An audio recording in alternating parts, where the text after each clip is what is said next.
Hello dear student, जय हिंद। हम लोग जो है छत्तीसगढ़ इतिहास के मध्यकालीन पढ़ रहे थे, जिसमें कलचुरी शाखा जो है रतनपुर शाखा कंप्लीट हो गया था और आगे की ओर जो है हम लोग जो है रतनपुर शाखा के जो है लोहारी शाखा, रतनपुर से जो आगे बढ़ करके जो है लोहारी शाखा या रायपुर शाखा का एक विभाजित होकर के एक प्रशासनिक प्रणाली वहां से चली हुई थी। तो हम लोग जो है कलचुरी के रायपुर शाखा को आगे की ओर जो है कड़ी को बढ़ाते हुए पढ़ेंगे। ठीक है, आप सबको जो है टीचर्स डे की जो है ढेर सारी शुभकामनाएं। आगे आप फर्दर पढ़ते रहिए और इस बात को याद रखिएगा, you only fail when you stop. ठीक है, तो इसी कड़ी को बढ़ाते हुए आगे हम लोग जो है आज इस टीचर डे पे जो है इसकी स्टडी हम फर्दर करेंगे। ठीक है, कलचुरी वंश जो है रायपुर शाखा या लोहारी शाखा के नाम से जाना जाता है। इसमें हम लोग इससे पहले वाले जो है रामचंद्र देव को देख लिए थे और रामचंद्र देव जो है ब्रह्मदेव राय के जो है पिता थे। ठीक है, आगे हम लोग जो है ब्रह्मदेव राय, अमर सिंह और शिवराज सिंह को हम लोग जो है पढ़ेंगे।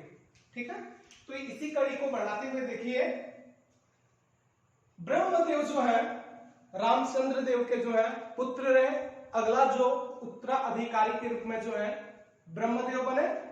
उसके पश्चात उन्होंने रायपुर जगह, जो रायपुर शहर किसने बसाया था? रामचंद्र देव ने बसाया था।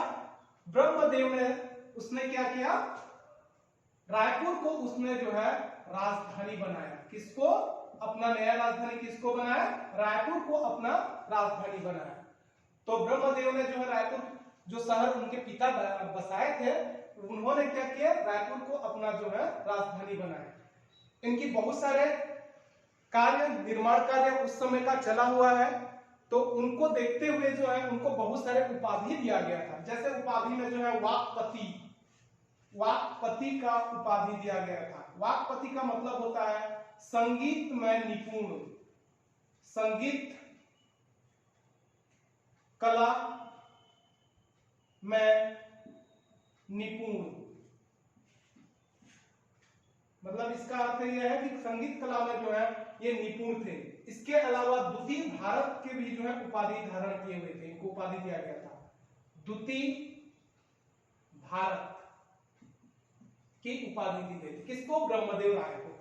ठीक है, इन्होंने राजधानी किसको बनाया? रायपुर को बनाया और उनको उपाधि मिला था। कौन कौन सी उपाधि से जाना जाता था? वाक्पति, संगीत कला में निपुण थे, इस कारण से उनको जो वाक्पति के उपाधि दिया गया था। इसके अलावा द्वितीय भारत के रूप में भी जो है इनको उपाधि दिया गया था। अब देखिए अगला इनका जो है शिलालेख। इनका शिलालेख दो जगह से प्राप्त होता है, एक है खल्लारी और दूसरा रायपुर से। ठीक है, रायपुर से तथा खल्लारी, जिसको खल्ला वाटिका कहा जाता है, यहां से उनका जो है शिलालेख प्राप्त होता है। ठीक है, तो ये दो जगह याद रखिएगा। आगे देखिए इनका मुख्य जो निर्माण कार्य, किनका? ब्रह्मदेव राय का जो है निर्माण कार्य जो भी मुख्य रहा है, निर्माण की यदि बात करेंगे, ठीक है, इनका समयकाल 1400 से लेकर के 1420 का रहा है।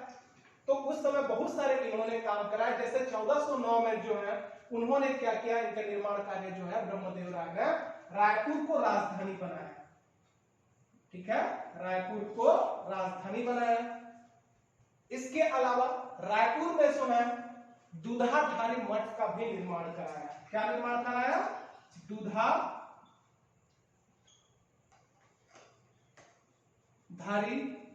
मठ, दूधाधारी मठ का निर्माण कराया। कौन कराया दूधाधारी मठ का निर्माण?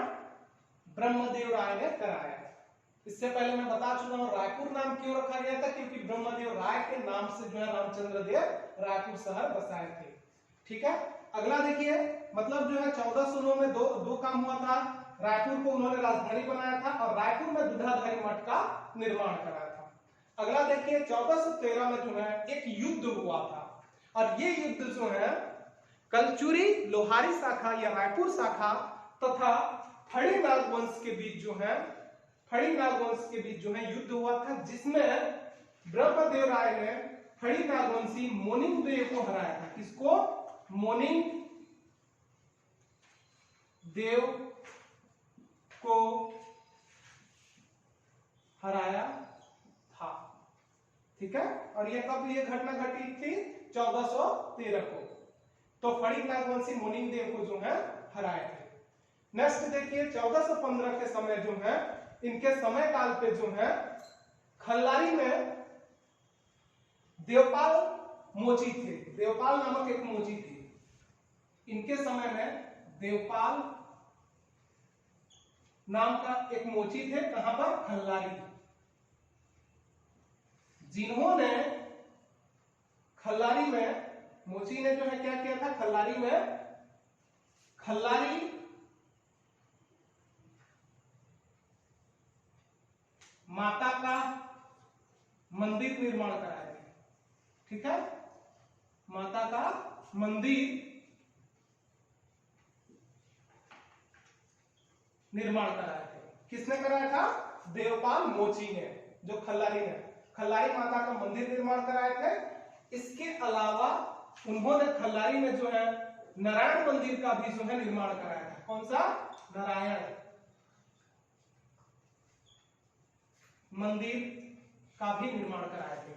तो 1415 ईस्वी में देवपाल मोची खल्लारी में जो है उन्होंने जो है खल्लारी माता का मंदिर का निर्माण कराया था, और साथ ही साथ जो है उन्होंने क्या किया था? खल्लारी में ही जो है नारायण मंदिर का निर्माण किया था। तो इस प्रकार से जो है ये बहुत ही इंपॉर्टेंट आपके पीएससी और व्यापम की एग्जाम के क्वेश्चन आंसर पूछे जाने वाले जो चीजें हैं। रायपुर को राजधानी किसने बनाया? ज्यादातर ये शिलालेख कहां से प्राप्त हुआ है? दुधाधारी मठ का निर्माण किसने कराया था? मोनिंग देव को किसने हराया था? और ये खल्लारी माता का मंदिर जो है किसके शासन काल में हुआ था? ये सारे क्वेश्चन आंसर जो है पूछे जाते हैं। ठीक है, अगला देखिए अमर सिंह। अमर सिंह जो है कलचुरी रायपुर शाखा के स्वतंत्र अंतिम शासक हैं। ठीक है, रायपुर कलचुरी शाखा के स्वतंत्र अंतिम शासक के रूप में कौन थे? अमर सिंह, जिनका समय काल जो है 1741 से लेकर के 1750 तक का है।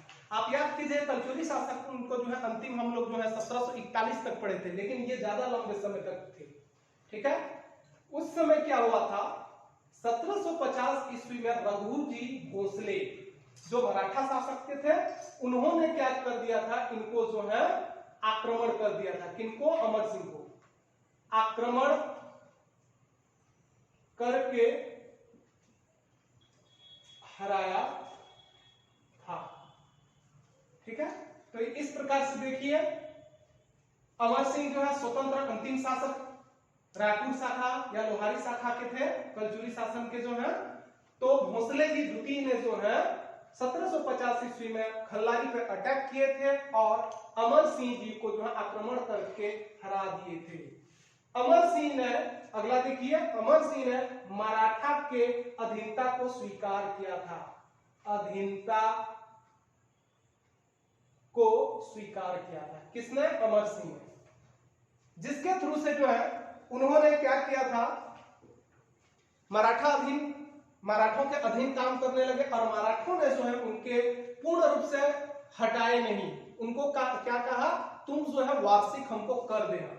और वार्षिक कर के रूप में जो है उस समय जो है टपोली दिया जाता था। वार्षिक कर जो होता है, हम आगे प्रशासनिक दृष्टि पढ़ेंगे, तो उन्होंने अधीनता को स्वीकार किया था और उन्होंने जो है 7,000 जो है वार्षिक कर के रूप में देना उन्होंने मंजूर हुआ था। और उनको जो है 3 परगना दिए हुए थे। किनको? अमर सिंह को। और 7,000 रुपया वार्षिक टपोली, जिसमें कौन कौन से परगना था? इसमें था रायपुर, राजीव और पाटन।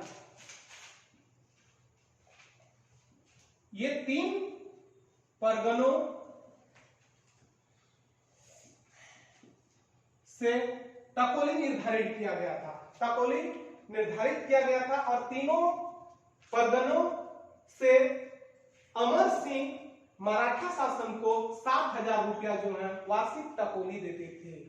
ठीक है, इसके बारे में हम पूरा का पूरा पढ़ेंगे जो परगना क्या होते हैं। उस समय जो है परगना चलता था।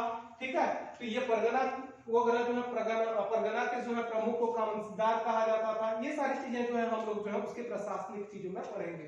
तो यहाँ पर जो है रायपुर और राजीव परगनों को जो है अमर सिंह को दिया गया था। जब आक्रमण के बाद बाद अधिकता स्वीकार किए थे और पर वर्ष जो है 7,000 रुपये की वार्षिक टकोली देते थे।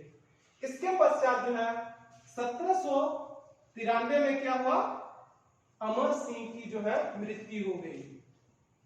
क्या हो गई, मृत्यु। अब मृत्यु के पश्चात जो है अगला उत्तराधिकारी जो है शिवराज सिंह बने। अगला जो है बात जो है शिवराज सिंह शासक बने, ठीक है। अगला 1753 में जो है अमर सिंह की मृत्यु हुई और मृत्यु के पश्चात जो है शिवराज सिंह जो है उनका जो है अगला उत्तराधिकारी बना, वो शासक बने। अगला देखिए अंतिम स्वतंत्र रायपुर कलचुरी शासक की बात करें तो कौन होगा, अमर सिंह, ठीक है। और मराठों के अधीन प्रथम शासक के रूप में यदि बात करेंगे तो वो हो जाएंगे शिवराज सिंह, ठीक है। तो इस प्रकार से जो है हमारे पास जो है प्रथम स्वतंत्र रायपुर कलचुरी शासक का, अंतिम स्वतंत्र रायपुर कलचुरी शासक के बारे में पूछा जाए तो वो होंगे अमर सिंह और मराठों के अधीन प्रथम कलचुरी रायपुर शाखा की बात करेंगे तो शिवराज सिंह। अगला देखिए शिवराज सिंह, इनका समय काल से जो है 1753 से लेकर के 1758 का रहा, ज्यादा दिन नहीं रहा। ये मराठों के अधीन अंतिम शासक थे, ठीक है। उनकी अधीनता को जो है स्वीकार किए थे और मराठों के अंतिम, प्रथम और अंतिम शासक रहे, उन्हीं के अधीन गया हुआ था और वहां पे मराठों के अधीन जो है वो शासक बने हुए थे। लेकिन 1757 में बिंबाजी भोसले ने जो है उनको जो 3 परगने अमर सिंह को दिया गया था, उन्होंने क्या किया, केवल जो है 5 गांव दिए थे। कितने गांव दिए थे, 5 गांव, जिसमें महासमुंद के पास जो है बड़गांव था, 5 गांव दिए थे और महासमुंद के पास जो है एक था बड़गांव था, अन्य 4 गांव थे। और उनको ये कहा गया था कि उन गांव से जो है 1-1 रुपये जो है आप कर के रूप में वसूली कर सकते हैं। ये बिंबाजी भोसले ने जो है शिवराज सिंह को जो है 5 गांव दिए थे। लेकिन बाद में जो है 1822 में भी जो है उसको छीन लिया गया और पूर्ण रूप से देखिए अगला जो है 1822 में जो है जो 5 गांव शिवराज सिंह को दिया गया था उसको भी उन्होंने क्या कर दिए, छीन लिए 1822 में। और इस प्रकार से जो है छत्तीसगढ़ में कलचुरी शासन का जो है पूर्ण रूप से, चाहे आपके रतनपुर शाखा वो तो 41 से खत्म हो गया था, चाहे आपके जो है 1822 की बात करें तो उस समय जो है पूर्ण रूप से खत्म हो गया कलचुरी शासन, चाहे लोहारी शाखा हो चाहे रतनपुर शाखा हो।